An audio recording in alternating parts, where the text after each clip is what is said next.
దేవుని స్తోత్రం ప్రభునామానికి కలుగును గాక. ప్రభునామానికి ప్రియమైన వాళ్ళరా, మీ అందరికీ వందనాలు తెలియజేస్తున్నాను.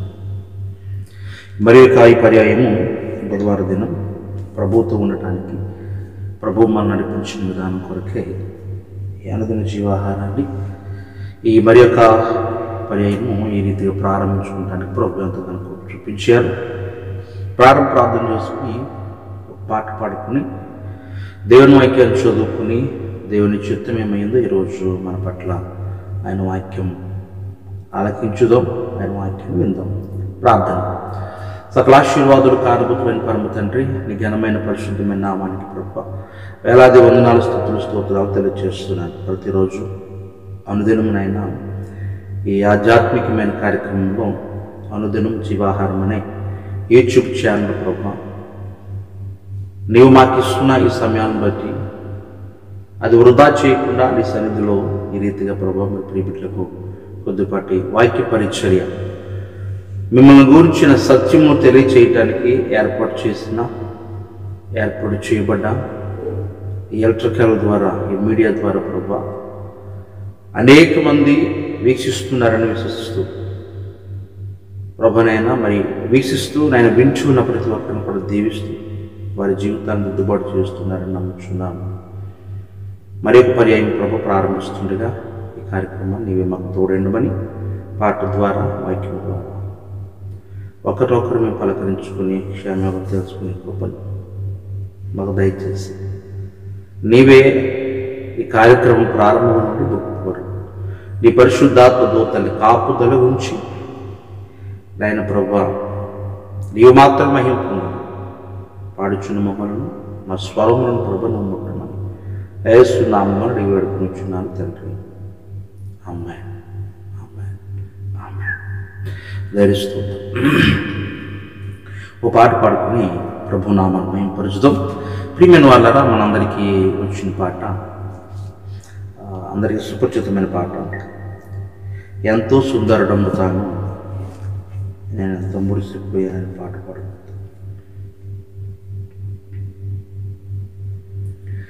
ఎంతో సుందరుడమ్మ తాను, నేనెంతో మురిసిపోయాను. ఎంతో సుందరుడమ్మ తాను, ధవలవర్ణుడు రత్నవర్ణుడు నా ప్రియుడు, ధవలవర్ణుడు రత్నవర్ణుడు నా ప్రియుడు, అవని 10,000 అతి శ్రేష్ఠుడాతండు,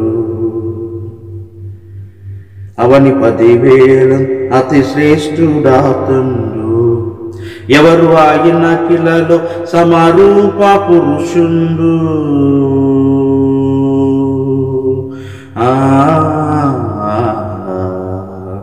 ఎవరు ఆయన కిలలో సమరూప పురుషుండు, అవలీలగానతని గుర్తింపగలనమ్మ.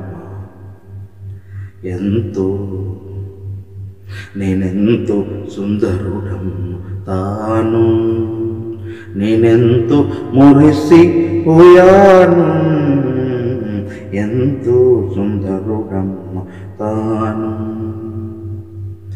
పాలతో కడిగిన నయనాలు గలవాడు, పాలతో కడిగిన నయనాలు గలవాడు, విలువగు రతనాల వల పొదగిన కనులు, విలువగు రతనాల వల పొదగిన కనులు, కలుషము కడిగిన కమలాల కనుదోయి,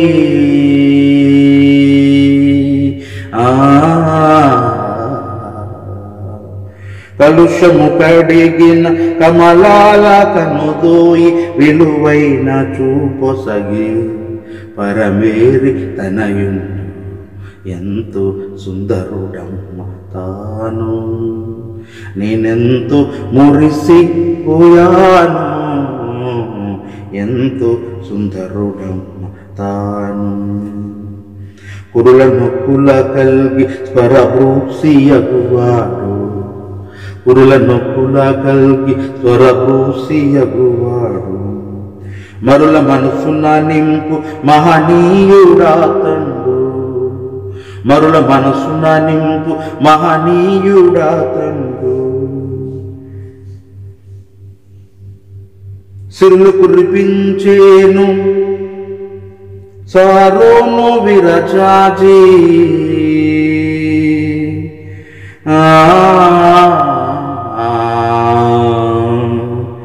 సిరులు కురిపించేను సారోను విరచాజీ ధరిస్తూ మాలలు ఎంతో సుందరుడమ్మ తాను నేనెంతో మురిసిపోయాను ఎంతో సుందరుడమ్మ తాను ధరిస్తూ మహిళలు ప్రభునామానికి మేము కలుగుగాక. మంచిది ప్రియమైన వాళ్ళ దేవుని బట్టి ఆయన యొక్క సొగసు ఆయన యొక్క అందవర్ణతీతం చక్కని పాట పాడి ప్రభునామాన్ని మైంపరచం. వాక్యాన్ని చదువుకుందాం. దేవుని పరిశుద్ధులందరి ఈ పూట ఈరోజు ప్రభు చిత్తాన్ని తెలుసుకుందాం. వాక్యాన్ని జ్ఞానం చేద్దాం. దేవుని పరిశుద్ధ గ్రంథంలో నుండి గలతీయులకు రాసిన పత్రిక ప్రియమైన వాళ్ళ మొదటి వచనం అలాగే 3వ వచనం తీతు గారి గురించి ఈరోజు ధ్యానం చేద్దాం. తీతు పత్రిక అయితే తీతు గారి గురించి గలతీయులకు రాసిన పత్రికలో మాట్లాడుతూ పౌలు గారు తెలియజేస్తున్న విషయాన్ని చదువుకుందాం. గలతీయులకు రాసిన పత్రిక 2వ అధ్యాయము 1వ వచనం అలాగే 3వ వచనం. అటు పిమ్మట 14 సంవత్సరములైన తర్వాత నేను తీతును వెంటబెట్టుకుని బర్నబాతో కూడా యెరూషలేమునకు తిరిగి వెళ్ళితిని. అలాగే 3వ వచనం. అయినను నాతో కూడిన తీతు గ్రీసు దేశస్థుడైనను అతడు సున్నతి పొందుటకు బలవంత పెట్టలేదు. దేవుడు తన పరిశుద్ధ వాక్కును మనందరి వినుకుడులో దీవించి ఆశీర్వదించును కాక. ఆమేన్. అలాగనే ప్రభువైన యేసుక్రీస్తు వారు హృదయాంతరంగాన్ని పరిశోధించగలిగిన పరమ తండ్రి ఈ సమయంలో మనకి ఏదైతే కావాలో ఆధ్యాత్మికమైన ఆహారాన్ని ప్రభువారే మనందరికీ వడ్డించే గొప్ప దేవుడై ఉన్నాడు. అందరికీ సరిపడే స్థితిలో ఆత్మీయమైన ఆహారాన్ని ప్రభువారు వడ్డించునుగాక. ఆమేన్. దేవుని యందు మిక్కిలి ప్రియమైన వాళ్ళరా ప్రభువును ప్రియరక్షకుడైన యేసుక్రీస్తు శుభనామంలో అనుదినం జీవాహారం అనే కార్యక్రమాన్ని వీక్షిస్తున్న ప్రియ బిడ్డలకు అలాగే సబ్స్క్రైబర్లకు ప్రత్యేకించి మా ప్రియ సంఘ బిడ్డలు ఈ ఆరాధన ఆన్లైన్ పరీక్షలలో ఉన్న మా ప్రియ సంఘ బిడ్డలు ఒకరికొరకొకరు ఈ ప్రార్థనాస్తుల కొరకే ఏర్పాటు చేయబడ్డ way of God prayer group ministry WhatsApp group మినిస్ట్రీలో కూడా సభ్యులుగా ఉంటున్న ప్రియ బిడ్డలకు ప్రత్యేకించి మా ఈ పరిచర్యల కొరకును ప్రార్థిస్తున్న ప్రతి ఒక్కరికి ప్రభు పేరట సర్వశుభాలు తెలియజేస్తున్నాను. మీ అందరికీ ప్రత్యేకమైన వందనాలు. మీరందరూ కూడా బాగున్నారు కదండి. దేవుని కృపను బట్టి మీరందరూ కూడా క్షేమంగా ఉన్నారని ప్రభు పేరట ఆశిస్తూ మరి దేవుని దాసునిగా నిత్యము ప్రార్థన చేస్తూ నేను మాత్రమే కాదు కానీ మా ప్రియ సంఘమంతా కూడా విదేశాలలో మరి మీ కొరకు ప్రార్థన చేస్తున్నాం. మీరు కూడా మా పరిచయాల నిమిత్తము ఇంట్లోని సత్యము అనేక మందికి చేరటానికి ప్రభు కృప చూపించాలని ప్రార్థించాలని మరి మీ అందరికీ విన్నపిస్తున్నాను. మంచిది ప్రియమైన వాళ్ళ ఈరోజు పెళ్లి రోజులు పుట్టినరోజు జరుపుకున్న వారందరికీ ప్రభు పేరట శుభములు తెలియజేస్తున్నాను. సంవత్సరం మన దయా క్రీటలు ప్రభు మీ మీద మెండుగా దయచేయను గాక. అలాగే వెడ్డింగ్ యానివర్సరీ జరుపుకుంటున్న వారికి కూడా ప్రభు పేరట వందనాలు. ఈ జీవిత పర్యాంతము ఒకరి పట్ల ఒకరు ప్రేమ కలిగి మీరు ప్రభువులో ముందుకు సాగాలని మిమ్మల్ని దీవిస్తూ ప్రభునామమున శుభములు తెలియజేస్తున్నాను. మంచి ప్రియమైన వాళ్ళరా దేవుని మహాకృప మన అందరి మీద తోడై ఉండి ఆయన ఇస్తున్న ఈ ప్రేమ ఆయన మనకు దయచేస్తున్న కరుణ వాత్సల్యతను బట్టి ఈ లోకంలో మరి అందరికంటే ప్రత్యేకమైన వారు కాదు కానీ దేవుని ప్రేమలో దేవునిలో ప్రత్యేకించబడ్డాం కనుక మనకి ధన్యత. మన ప్రతిరోజు కూడా వాక్యాన్ని ధన్యత, నేను ప్రకటన చేసే ధన్యత. ప్రియమైన వాళ్ళారా మీరు పాడటానికి కానీ ప్రార్థించడానికి కానీ మీ పనిలో ముందుకు సాగటానికి కానీ ప్రతిరోజు ఇలాగ ప్రభు దయచేస్తున్నాడంటే అది పరమదేవుడు మనకి ఇస్తున్న గొప్ప వారం. చిన్న ప్రార్థన చేసుకుని ఈరోజు తీతు గారి గురించి కొద్ది నిమిషాలు మరి ధ్యానం చేద్దాం. చిన్న ప్రార్థన చేసుకుందాం. మహాపరిశుద్ధులు వందనాలు. మీరు మాకు తోడేయండి, బలపరచండి. ఇంతవరకు జరిగిన కార్యక్రమం అంతట్లో తోడేయండి, నడిపించాలి. అంతకంటే ప్రాధాన్యమైనది, ప్రాముఖ్యమైనది నీ వాక్యం వినుట. నీవు మాట్లాడుతుంటే ప్రభా వినగల చెవిని, గ్రహించగల హృదయాన్ని మాకు దయచేయండి రాజా. మీరే మాకు తోడేయండి ప్రభు. చదువుకున్న లేఖన భాగంలో నుండి మా ప్రియ సహోదరుడును అత్యంత సన్నిహితుడును పౌలు గారికి ప్రభా మరి తీతు గారి గురించి కొద్ది నిమిషాలు మరి తీతు గారికి పౌలు గారు అప్పగించిన పనిని బట్టి ధ్యానిస్తుండగా మేమును కూడా మీరు అప్పగించిన పనిలో నమ్మకం ఉండటానికి, మీరు మాకు చెప్పిన పనిలో మేమందరము మరి విధేయత కలిగి జరిగించడానికి ప్రభా మరి కొద్ది మాటలు నేర్చుకునే ధన్యత మీరు మాకు దయచేయమని యేసు పరిశుద్ధ నామమున అడిగి వేడుకొనిచున్నాను తండ్రి, ఆమేన్. దానికి స్తోత్రం. ప్రియమైన వాళ్ళరా, గలతీయులకు రాసిన పత్రికలో చదువుకున్నాం. ప్రభువారు ప్రభు యేసు క్రీస్తు మహా కృపను బట్టి అపోస్తలుడైన పౌలు ద్వారా తీతును పరిచయం చేస్తూ, తీతు గారు మరి పౌలు గారి సేవలో ఎంతగానో ఉపయోగపడుతూ, ప్రియమైన దేవుని బిడ్డలారా, ఆ తీతును మరి క్రేతుకు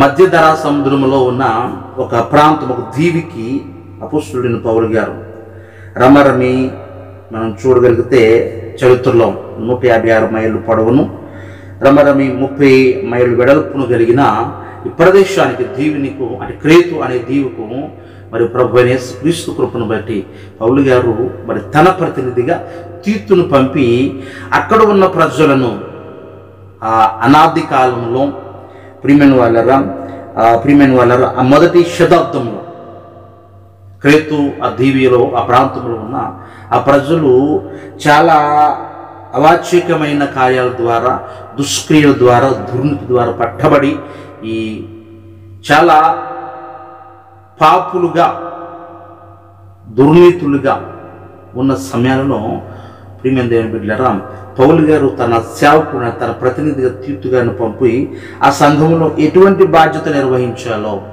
ఎటువంటి పనులు చేయించాలో తీతుతో మాట్లాడుతూ తీతు గారికి రాస్తున్న పత్రిక ఇది. ప్రియమైన వాళ్ళ మాసిదోనియాలో నుండి అంటే చెరసాలలో నుండి ఒకే కాలంలో మొదటి తిమోతి పత్రికకు అలాగే తీతుకు రాసిన దాఖలు గ్రంథ చరిత్రలో చదవగలుగుతూ ఉంటాం. ప్రియమైన వాళ్ళరా, ఏదేమన్నప్పటికీ దేవుని అందలి ఆ పౌలు గారు చేస్తున్న పరిచర్య వాస్తవం. దేవుని స్తోత్రం. అది ఎప్పుడు రాయబడ్డది, ఎప్పటి నుంచి రాయబడ్డది, ఏ కాలంలో రాయబడ్డది అనే దానికంటే దేవుని సువార్త ఆనాడు అందబడిందా లేదా, పౌలు యొక్క పరిచర్య ఎంత విలువైనది, ఎంత రమ్యమైనది. ప్రియమైన దేవుని బిడ్డలారా, పౌలు గారి గురించి చాలాసార్లు కూడా చాలామంది సేవకులు చెప్తూనే ఉంటారు. ఎవరైనా సేవకుడు ఉన్నారయ్యా అతను గొప్పవాడు అని చెప్పడానికి నిదర్శనం అంటే అపోస్తలుడైన పౌలు గారు. ఎందుకంటే కొరింథీయులకు రాసిన పత్రికలో అతను పడ్డ బాధ అంతా కూడా తెలియజేస్తుంటాడు. ప్రియమైన వాళ్ళ ఎన్నోసార్లు వాడపగలి సముద్రంలో ఉన్నాడో, చెరసాల్లో ఉన్నాడో, దెబ్బలు తిన్నాడో, దాక్కున్నాడో, ఎన్ని ఇబ్బందులు పడ్డాడో, భోజనం లేక, వస్త్రాలు లేక. ప్రియమైన వాళ్ళరా, రక్త విరోచనల చేత బాధపడుతూ ఇలా అంటే శరీర బలహీనతను బట్టి కూడా. ప్రియమైన వాళ్ళరా, ఇవన్నీ కూడా ఆ దేవుని గ్రంథంలో కొన్ని పర్యాలు చూస్తుంటాం. అలాగే పౌలు గారి యొక్క జీవిత చరిత్రను మనం ధ్యానం చేసినట్లయితే మరిన్ని కొన్ని విశేషాలు మనం చూడగలుగుతూ ఉంటాం. మంచి ఏదేమైనప్పటికీ తిమోతి గారు కానీ లేక ఫెలిక్స్ కానీ, ప్రియమైన వాళ్ళరా, తీతు కానీ ఇలా బర్నబా కానీ, సేలే కానీ, ప్రియమైన వాళ్ళరా, ఆ పౌలు ఆ ప్రభు శీలులు కానీ వీరు చేస్తున్న పరిచర్యలో ప్రియమైన వాళ్ళని ఇలాగున్న అనేక మంది సేవకుల ద్వారా అనేకమైన స్థలాల్లో, అనేకమైన చోట్లలో ఆనాడు ప్రాంతంలో సేవ ప్రారంభించి వారిని దర్శిస్తూ వారి మధ్యకి ఈ పరిచారకులను పంపుతూ వీరికి లేఖలు రాస్తూ మీరు ఇలాగుండాలి, ఇలా బోధించాలి, మీరు అక్కడ ఉన్న పరిస్థితిని బట్టి మీరు ఇలాగుండడని చెప్పేసి మీరు ఈ రీతికరమైన బోధలు బోధించిందని ప్రభువైన యేసుక్రీస్తు కృపను బట్టి పౌలు గారు ఎంతగానో చక్కగా తెలియజేస్తున్నారు. నిజమే, ఆనాడు పౌలు గారు తీతుకు రాసినట్లుగానే ప్రతిరోజు కూడా ఉదయం సాయంకాలం మనం ప్రతిరోజు కూడా వాక్యం చదువుతున్నాం, దేవుడి సందులో పాల్గొంటున్నాం. మరి యూట్యూబ్ ఛానల్లో అనేకమైన ప్రసంగాలు, సందేశాలు వింటున్నాం. ప్రియమైన వాళ్ళరా, వీటన్నిటి ద్వారా దేవుడు పంపిన సందేశాన్ని రిసీవ్ చేసుకోవాలి. మనం వింటున్నామా లేదా, దానికి తగినట్టుగా మనం నడుస్తున్నామా లేదా. ప్రియమైన వాళ్ళ ప్రభు ఈ లోకంలో ఈ సమాజంలో ఉంటున్న మనకు ఎటువంటి సూచనలు ప్రభు ఇస్తున్నారు అనేది గమనించే వారమై ఉండాలి. గమనించి వాటికి తగినట్టుగా మనం నడుచుకునే వారమై ఉండాలనే సత్యము దేవుని వాక్యమే తీతు పత్రిక ద్వారా తెలియజేస్తున్నాడు పౌలు గారు. ప్రియమైన వాళ్ళు కొన్ని మాటలు దేవుని వాక్యలు ధ్యానం చేద్దాం. చూద్దాం. అంటే ప్రియమైన వాళ్ళ తీతుగా రాసిన పత్రికలో అంటే దేని గురించి పౌలు గారు క్రేతుకు పంపబడ్డాడు అంటే సంఘాన్ని కట్టడి చేయడానికి, సంఘాన్ని సవరించడానికి, సంఘంలో కొన్ని కట్టుబాట్లను పెట్టడానికి, ఇలా ఇటువంటి పరిచయం చేయడానికి పంపబడ్డాడు. అయితే పౌలు గారు మరొక మారు లేఖ రాస్తూ తీతు గారికి మరి తర్ఫీదునిస్తున్న సన్నివేశాన్ని ఈ పత్రికలో మనం చూడగలుగుతూ ఉంటాం. ప్రియమైన వాళ్ళరా, తీతు గారు అంటే సంతోషకరమైన, ఆహ్లాదకరమైన అర్థాన్ని ఆయన పేరుకి ఇస్తుంది, ప్లేజింగ్. ప్రియమైన వాళ్ళరా, ఇంకా వేరొక అర్థాన్ని మనం చూస్తే పెంచువాడు అనే మాట కూడా మనం చూడగలుగుతుంటాం. మంచిది. ప్రియమైన వాళ్ళరా, మరి క్రేతుకు పంపబడ్డాడు ఒక దీవి, అది మధ్యధరా సముద్రంలో ప్రభు. ప్రియమైన వాళ్ళరా, ఒక దీవిలోకి ఈయన సువార్తకు పంపబడి పౌలు ద్వారా ఎటువంటి హెచ్చరికలు పొందుకుంటున్నాడు, ఎలాగ ఉండాలి, ఎలాగ సంఘాన్ని నడిపించాలి. ఈరోజు మరి సంఘంలో చాలామంది కూడా ఈ మధ్యలో ఒక వార్త విన్నాను, నేను చెప్పకూడదు కానీ ప్రియమైన వాళ్ళరా, ఏంటంటే సంఘాల్లో సరైన గ్రోత్ ఉండదు. ఈ సంఘ బిడ్డలే వేరే ఆ డినామినేషన్కి గ్రోత్ అందిస్తూ ఉంటారు, అభివృద్ధి అందిస్తూ ఉంటారు. మీకు అర్థమై ఉంటుంది. ప్రియమైన వాళ్ళరా, ఇలాగున్న చాలామంది సంఘాలు కూడా ఉంటున్నాయి. కొన్ని సంఘాలు ఇలాంటి పరిస్థితులు ఎదురవుతున్నాయి. ఎందుకంటే చాలామంది ఈరోజు సేవకులుగా ఉన్నప్పటికీ ఎవరి సంఘాన్ని దోచుకుందుమా అని చూస్తుంటారు, ఎవరి విశ్వాసాన్ని దోచుకుందుమా అని చూస్తూ ఉంటారు. ప్రియమైన వాళ్ళారా, మంచిదే, దేవుని వాక్యం ప్రకటన చేయటం మంచిదే, రక్షణలోకి నడిపించడం మంచిదే, ఇలాగుండాలి అలాగుండాలని చెప్పడం మంచిదే. కానీ మీరు ఇక్కడే స్థాపించబడండి, మీరు మాకు కట్టబడి ఉండండి అని చెప్పడం మాత్రము అది దుర్లభం. ప్రియమైన వాళ్ళారా, తీతు రాసిన పత్రికలో పౌలు గారు కొన్ని విషయాలు తీతుకు ప్రకటన చేస్తూ తీతును ఆ రీతిగా ఉండమని చేస్తున్న విషయాలు అని చూడండి. మొదటి అధ్యాయం 5వ వచనంలో ఆయన అంటాడు, సంఘాన్ని, ఈ క్రేతులో ఉన్న ఈ సంఘాన్ని దిద్దుబాటు కలగజేయము. మొదటి అధ్యాయం 5వ వచనంలో, నేను నీకు ఆజ్ఞాపించిన ప్రకారము నీవు లోపముగా ఉన్న వారిని దిద్ది, దేని స్తోత్రం, నన్ను దిద్దుము సన్నుతింతుము నాయనా. అతపాట అందరికీ బాగా తెలుసు. ప్రియమైన వాళ్ళరా, దిద్దుకునేవారు ఉండాలి. అది సంఘమైనా, మన ఆత్మీయ జీవితమైన, కుటుంబమైన.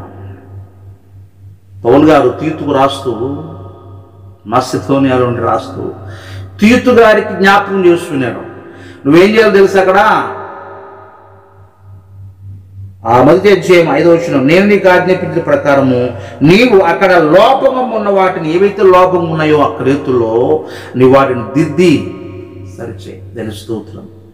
ప్రియమైన రెండవదిగా 5వ వచనంలో, ప్రియమైన వారు నియమించాలట, ప్రతి పట్టణంలోను పెద్దలను నియమించి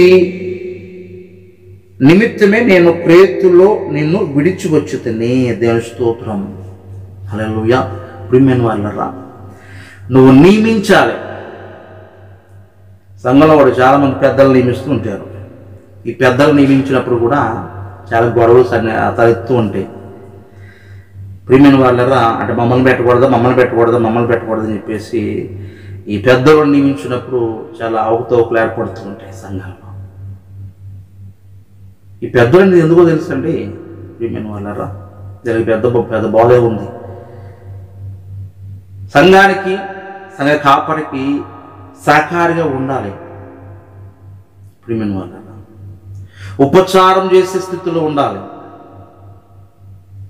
ప్రియమైన వాళ్ళరా, ఈరోజు అటువంటి స్థితిని పోగొట్టుకుని పెద్దలు, సంఘంలో పెద్దలు, క్రైస్తవ సంఘంలో పెద్దలు అంటే ఏదో ఒక పదవిలాగా, అంటే నేనేదో అన్నట్టుగా చాలామంది ఫీల్ అవుతూ ఉంటారు. ప్రియమైన వాళ్ళరా, ప్రభు సన్నిధిలో వాక్యం మనకు ప్రకటన చేస్తుంది. నువ్వేం చేస్తావంటే నీవు పెద్దలు నియమించు, నియామకం కావాలా. ఇక పౌలు గారు మాట్లాడుతున్నారు తీతు రాసిన పత్రికలోనే 11వ వచనంలో చదివినట్లయితే 1:11లో వారి నోళ్ళు ముయింపవలనని అట్టివారు ఉపదేశింపకూడిన వాటిని దుర్లభము కొరకు ఉపదేశించుచు కుటుంబములనే పాడు చేయుచున్నారు. స్తోత్రం.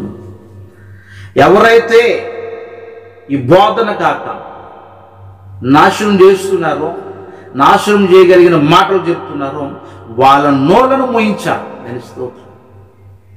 ప్రియమైన బిడ్డలారా, పౌలు గారు చూడండి తీతుకు రాస్తున్న పత్రికలో తీతు గారికి తర్ఫీదిస్తున్నాడు. ఏ రీతిగా సంఘాన్ని అభివృద్ధి చేయాలి, ఏ రీతిగా నువ్వు అక్కడ ఉండాలి, ప్రవర్తించాలో, ఏ రీతిగా ఉండటానికి నేను విడిచిపెట్టి వచ్చానో అనే విషయాలని నిజంగా ఈరోజు పౌలు గారు ఇప్పుడు మాట్లాడడం కాదు, కానీ ప్రియమైన వాళ్ళరా ఆనాడు తీతుకు రాస్తుంటే నేటి కాలంలో పరిశుద్ధాత్మ దేవుడు నీతో నాతో కూడా మాట్లాడుతున్నాడు. ఈరోజు సంఘాన్ని దిద్దవలసిన, లోకాన్ని దిద్దవలసిన, లోకాన్ని నియమించవలసిన, సంఘాన్ని ఒక స్థితిలో ఉంచవలసిన బాధ్యత ప్రతి ఒక్కరికి ఉంది. ప్రియమైన వాళ్ళరా, ఎవరైనా ఒక దుర్బోధలు చేస్తుంటే, దుర్మాటలు పాడుతూ ఉంటే వాళ్ళను మోయించవలసిన సంగతి, మోయించవలసిన అవసరత, అటు పని పాస్టర్ గారి కాదు, ప్రభు ప్రతి ఒక్కరికి అప్పగించాడు. ప్రియమైన వాళ్ళు, ఇది నాకెందుకులే, ఇది నా పని కాదులే, నాకెందుకు పాస్టర్ గారు చూసుకుంటారు, ఆ సంగతులు చూసుకుంటారులే కాదు. ఏదైనా అనుకూడిన మాట, రాకూడిన మాట సంఘంలోకి వచ్చినప్పుడు దాన్ని వెంటనే ఖండించే వారికి ఉండాలి, వారి నోళ్ళను ముగించే వారికి ఉండాలి. స్తోత్రం. ప్రియమైన దేవుని బిడ్డలారా, ఇంకా చూస్తే వాక్యంలో 14 వచనంలో 1:14 అంటాడు, ప్రియమైన వాళ్ళరా గద్దించాలట. 14లో ఈ సాక్ష్యం నిజమే, ఏదో చేత వారు యూదులు కల్పనా కథలను, సత్యముడు తొలగిపోయినట్టు మనుషులను కట్టడలను లక్ష్య పెట్టక విశ్వాస విషయంలో స్వస్థతులకు నిమిత్తం వారిని కఠినముగా గద్దింపుము. దేవుని స్తోత్రం. ప్రియమైన వాళ్ళని గద్దించాలి. గద్దింపు లేకున్నట్లయితే చాలా కష్టం. అది ప్రతి విషయంలో, కుటుంబ విషయమే కానీ, తల్లిదండ్రుల విషయమే కానీ, బిడ్డల తల్లిదండ్రుల విషయమే కానీ, భార్య భర్తల మధ్యన కానీ గద్దింపు అనేది కావాలి. గద్దింపు అనేది లేకపోయినట్లయితే చాలా కష్టం. దేవుడు మన గద్దిస్తున్నాడు. దేవుని శిక్షను తృణీకరింపనీయమని చెప్పేసి వాక్యం మాట్లాడుతుంది. ప్రియమైన వాళ్ళారా, దేవుని గద్దింపును త్రోసివేయమని వాక్యం మాట్లాడుతుంది. ఈరోజు ఆ క్రీస్తులో ఉన్న సంఘానికి తీతు గారికి పౌలు గారు రాస్తుంది, నువ్వు సంఘాన్ని గద్దించు. వారు కల్పనావతల వైపు తిప్పబడిపోతున్నారేమో, సత్యము నుంచి తొలగిపోతున్నారేమో, వాటిని గద్దించు. ప్రియమైన వాళ్ళారా, ఈరోజు మనకి ఇవన్నీ కూడా మన సంఘాల్లో తారసపడుతూ ఉంటాయి, కానీ మనం పట్టించుకోమంతే, ఏదో అలాగే మనకెందుకులో వెళ్ళిపోతూ ఉంటాం. లేదు, ప్రతి ఒక్కరికి ఈ బాధ్యత ఉంది. దేవుని కలిగి ఉన్నావా, ప్రభువుని కలిగి ఉన్నావా, దేవుని వాక్యాన్ని వింటున్నావా? ప్రియమైన వాళ్ళారా, గద్దించే హక్కు నీకు ఉంది. గద్దించాలి. ప్రియమైన వాళ్ళారా, 2వ అధ్యాయం 1వ వచనంలో అంటాడు ఆయన, నీవు హితబోధ అనుకూలమైన సంగతులను బోధించుము. ఆరోగ్యానికి అనుకూలమైన బోధలను నువ్వు బోధించాలి. దేని స్తోత్రం. ప్రియమైన వాళ్ళరా, మనం కూడా చాలాసార్లు కూడా బోధలు వింటూ ఉంటాం.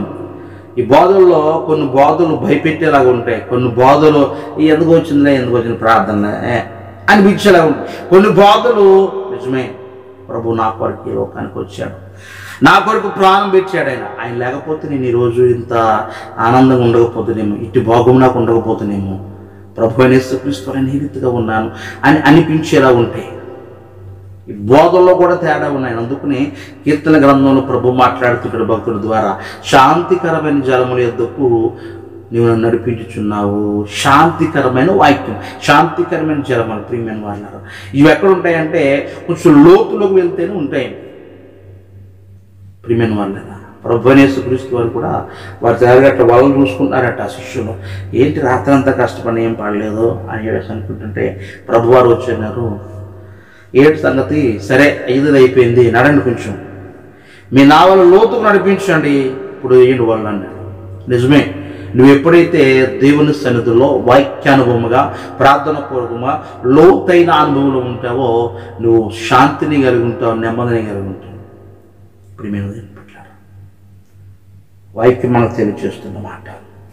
ఇలా చూస్తే ఆ 2వ అధ్యాయం 6వ వచనంలోనే బుద్ధి చెప్పుటలో 2:6లో అటువలన స్వస్థ బుద్ధి గలవారి ఉండవాలని యవన పురుషులను హెచ్చరించుము.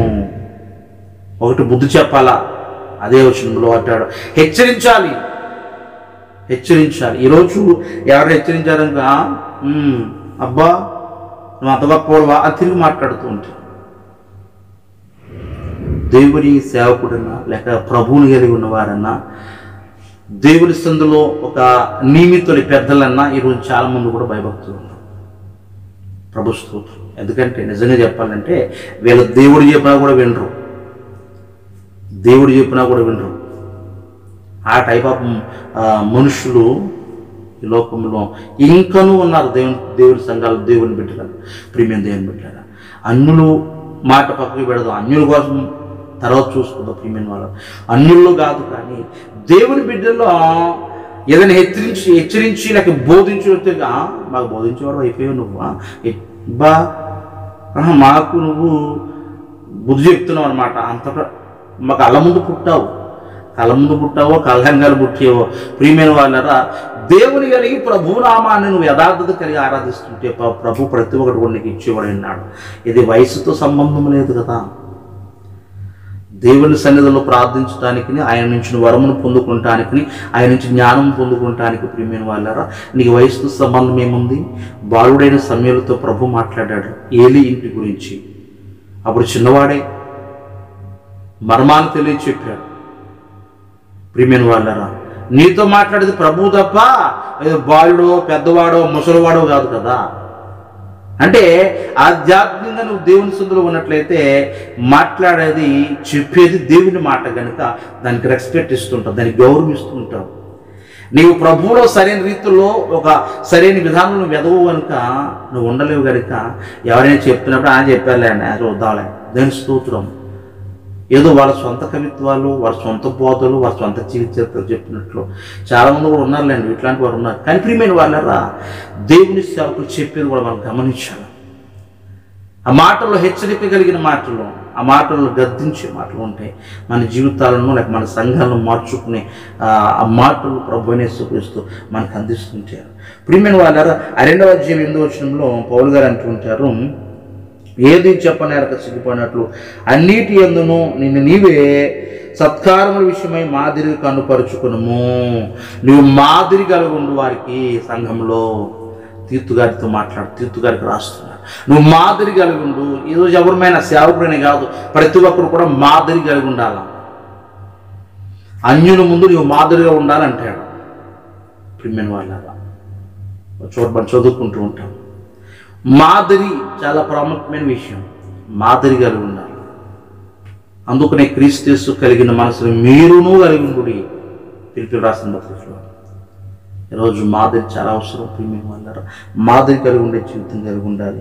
3వ అధ్యాయంలో 2వ వచనంలో అంటాడు, జ్ఞాపకము చేయి, అధిపతులకు అధికారులకు లోబడి విధేయులకు ఉండవాలని, ప్రతి సత్కార్యము చేటుకు సిద్ధపడి ఉండవాలని, మనుషులందరి ఎడల సంపూర్ణమైన సాత్వికము కనపరచుచు ఎవరిని దూషింపక జగడమాండు వారిను శాంతులనై ఉండవాలని వారికి జ్ఞాపకం చేయి. దేని స్తోత్రం. రైట్, ఎలాగుండాలో తెలియజెప్పు. ఈరోజు అనుదినం జీవాహారం అనే కార్యక్రమాన్ని వీక్షిస్తున్నా ప్రతి ఒక్కరికి మరి ప్రత్యేకంగా ప్రియమైన వాళ్ళరా ఈ 3వ అధ్యాయం 2వ వచనం చక్కగా ఎలా ఉండాలో అనేకమైన మార్లు మన బోధకులు లేక దేవుని వాక్యం మనకు బోధిస్తున్నా చాలా అమర్యాదగా ప్రవర్తిస్తుంటాం. కొన్నిసార్లు మాట్లాడకూడని మాటలు మాట్లాడుతూ ఉంటాం.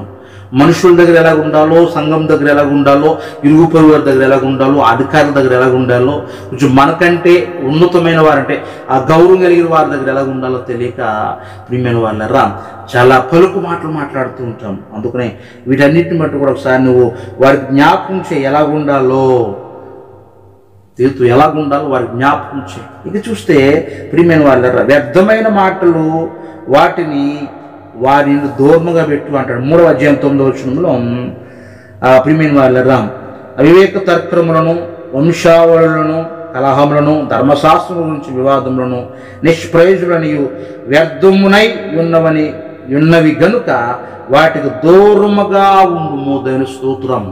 హల్లెలూయా. ప్రియమైన దేవుని బిడ్డలారా, వాక్యాన్ని చెబుతూ తీతు గారికి కొన్ని మెలకువలు ఇస్తున్నాను. ఎవరైనా ధర్మశాస్త్ర ప్రకారం వస్తారేమో. గల్తీ పద్ధతులు పౌలు గారు చాలా ఎదుర్కొంటూ ఉంటాడు. ఆయన ఇట్లాంటి వాటికి దూరంగా ఉండు. ధర్మశాస్త్రం వల్ల కాదు, క్రీస్తు వల్ల ఈ లోకానికి రక్షణ వచ్చింది, క్రీస్తు వల్ల ఈ లోకానికి నీతి వచ్చింది అని బోధించు.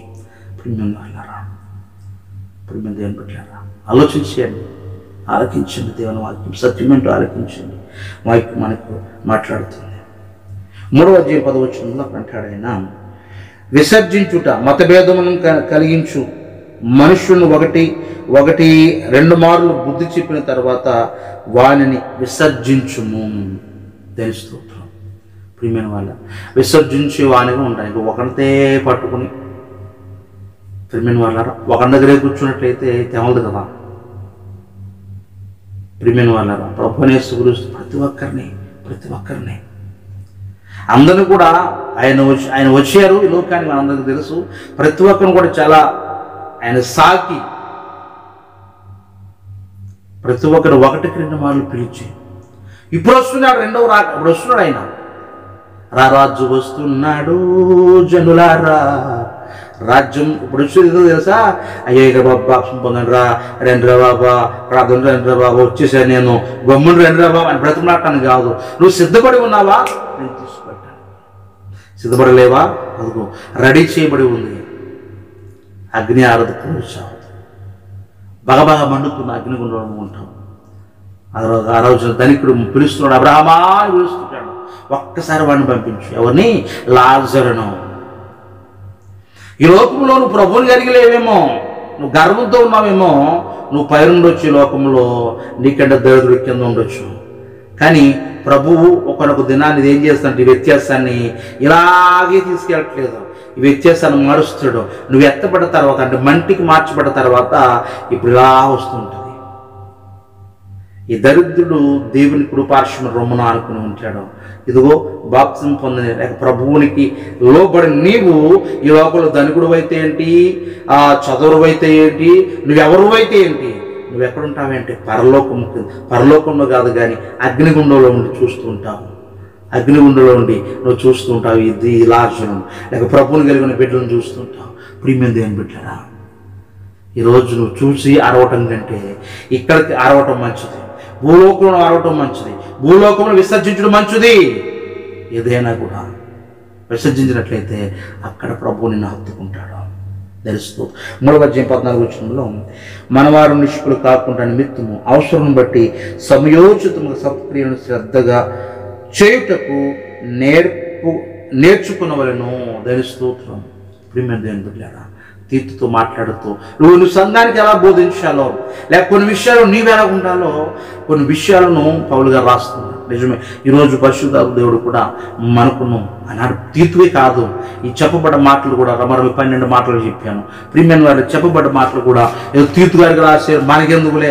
చాలామంది గృహ కొడుకు పెట్టుకున్నప్పుడు అవి అనుకుంటారు, ఆయన ఏదో బాగుపడ్డారంటే, స్వస్థ పొందారంట, పుట్టినరోజు కొడుకు, మనకెందుకులే, ఆ ఇంటి వారికి ప్రార్థన మనకు అని చెప్పి చాలా కూర్చుండిపోతుంటారు. లేదు. ప్రియమైన వాళ్ళ పరిశుద్ధాత్మ దేవుడు ఈరోజు నీతో నాతో కూడా మాట్లాడుతున్నాడు. నువ్వు ఎలా ఉండాలో తెలుసా? నువ్వు దిద్దుకునే వారు ఉండాలి, నియమించడంలో ఉండాలి, నోరు మూయించే వారు ఉండాలి, గద్దించేవారు గద్దించే స్థితిలో ఉండాలి, బోధించే స్థితిలో ఉండాలి. ప్రియమైన దేవుని బిడ్డలు, వాక్యం అంతా మాట్లాడుతుంది. బుద్ధి చెప్పే విషయంలో ఉండాలి, హెచ్చరించుటలో ఉండాలి, ఆ ప్రియమైన వాళ్ళ కనపరచుటలో ఉండాలి. అంటే నిన్ను కనపరుచుకునాలి, జ్ఞాపకం చేయాలి. ఇక వ్యర్థమైన వాటిని దూరం చేసేవారిగా ఉండాలి, విసర్జించాలి, నేర్చుకున్నాలి. తీతుకు ఎలా ఉండాలో, తీతు సంఘములో ఎలా ఉండాలో పౌలు గారు చాలా చక్కగా వస్తున్నారు. నిజమే ప్రియమైన వాళ్ళారా, నేటి కాలం పరిశుద్ధాత్మ దేవుడు కూడా తన పరిశుద్ధ లేఖన భాగం ద్వారా నువ్వు ఎలా జీవించాలో, ఎలా ఉండాలో ప్రభు మనకు తెలియజేస్తున్నారు. మనం కూడా దేవుని మాటను ఆలకించి ఆ రీతిలో ముందు కొనసాగుదాం. దేవుడు తన మాటను మనందరి వినికిడిలో దీవించి ఆశీర్వదించుగాక. ఆమేన్. ప్రార్థన. సదాశీర్వాదుల కారణమైన పరమ తండ్రి, నీ ఘనమైన పరిశుద్ధమైన నామానికి వందనాలు. గొప్పవాడు, మహోన్నతుడు ప్రభు, స్తోత్రాలు. నీవు మాకు తోడైన బలపరచండి. నీ దీవెన ఆశీర్వాదాలతో నింపండి. ఎంతవరకు ఎత్తబడ్డ వాక్యమును మేము మర్చిపోకుండా ఆనాడు పౌలు గారు క్రీస్తు సంఘంలో ఉన్న తీతుకు ఏ రీతిగా సంఘం బాధ్యతలు ఉండాలో, ఏ రీతిగా తీతుని ఉండాలో తెలియచెప్పారు. నిజమే. ఈరోజు ప్రభు క్రైస్తవుడిగా, సేవకుడిగా మేము కూడా మీ అందరి ఎలాగో ఉండాలో నేర్చుకున్న ధన్యత మాకు ఇచ్చినందుకు, మంచి జ్ఞానం కలిగిన మాటలు మాకు తెలియచేసినందుకు వందనాలు ప్రభు. స్తోత్రాలు. నీవే తోడైండమని ప్రభు, నీ రాకడ పర్యాంతరము నమ్మకముగా ఉండటానికి నీ కృప ముందు కొనసాగ ధన్యతను మాకు దయచేయమని, కొద్దిపాటి పరీక్షలు దీవించి ఆస్వాదించమని యేసునామమున అడిగి వేడుకొనిచున్నాను తండ్రి. ఆమేన్. తండ్రి దేవుడి ప్రేమయు, కుమారుడైన యేసుక్రీస్తు వారి కృపయు, పరిశుద్ధాత్మ యొక్క అన్యోన్య సహవాసం కూడిన మనకును, లోకములలో పరిశుద్ధులకును, ప్రత్యేకంగా ఈ పరీక్షలకును దేవుని కృప సమాధానము నిరంతరం తోడేవుని ముందుకు నడిపించునుగాక. ఆమేన్. వైద్యం ప్రవేశరత్న వైద్యం, ఏసరత్న సంపూర్ణ విజయం, అపవాదికనంద నాశనం కలుగునుగాక. ఆమేన్, ఆమేన్, ఆమేన్. మీ అందరికీ ఉండాలండి. దేవుని చిత్తమైతే రేపటి దినాన, గురువారం దినాన కలుసుకుందాం. ప్రియమైన వాళ్ళ మా పరిచయం కొరకు మరి సెలవు అందరూ కూడా ప్రార్థించాలని మనం చేస్తున్నాము. శుభం కలుగునుగాక. మీ అందరికీ ఉన్నాను.